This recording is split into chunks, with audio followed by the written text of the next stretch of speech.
The second or third level of the backlash against closing Gitmo was what George Carlin coined as NIMBY, not in my backyard. The panic over the mere thought of Guantanamo detainees setting foot, even a shackled foot, on U.S. soil. As we're hearing tonight, the first of them to come right here to New York.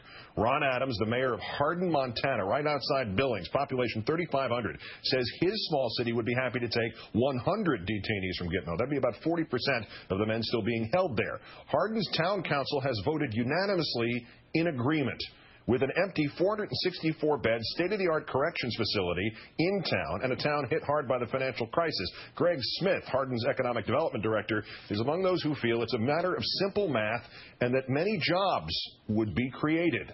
Greg Smith joins us now from inside the Two Rivers Detention Center in Hardin. Thank you for some of your time tonight, sir. Hello, Keith. Thank you for having me. So you and your neighbors are willing to take 100 detainees that the FBI director and some senators and foreign countries are afraid to? Why are you willing to do this? Well, they're going to be in here. They're not going to go anywhere.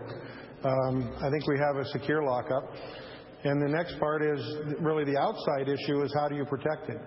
I guess we'd maintain, if you look around, we're pretty flat. We think that it'd be easy to protect, and if you can't protect 3,400 people in Hardin, Montana, we've got larger problems in this country.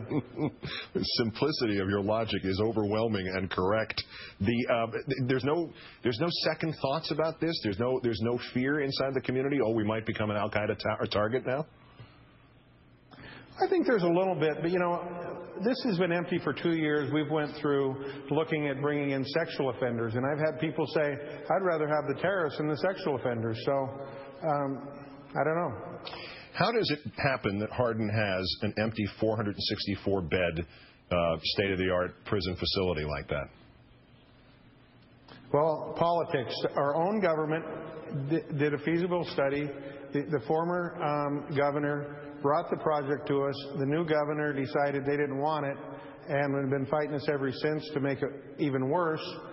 We got the Attorney General to rule against us. We had to fight him in court last year. At this time we were in court, and we won, and sometimes you win the battle and lose the war. So how many jobs do you think would be generated if you got 100 detainees switched from Gitmo to Hardin? Well, it's hard to know exactly because I would feel that it'd probably be the federal government running it. As a detention center with 464 beds, it'd be around 105 to 120. In a town of 3,400, that's very significant. Put that in context for me. How did the financial crisis hit your town? How many people are out of work? How many businesses closed? Well, quite honestly, we never got on the train to prosperity. When everybody else was doing well, we weren't. So we probably didn't get hit as hard, other than we are the poorest county in the state and one of the poorest counties in the nation. And on the reservation, the unemployment is about 47%, and it's over 10% in Hardin alone. Greg Smith, his voice echoing through the empty Two Rivers Detention Center in Hardin, in Montana, the head of the Economic Development Office for that city, in crying need for exactly what everybody else is afraid of. Mr. Smith, all the best. Thank you for your time tonight. Thank you very much for having me. Anytime.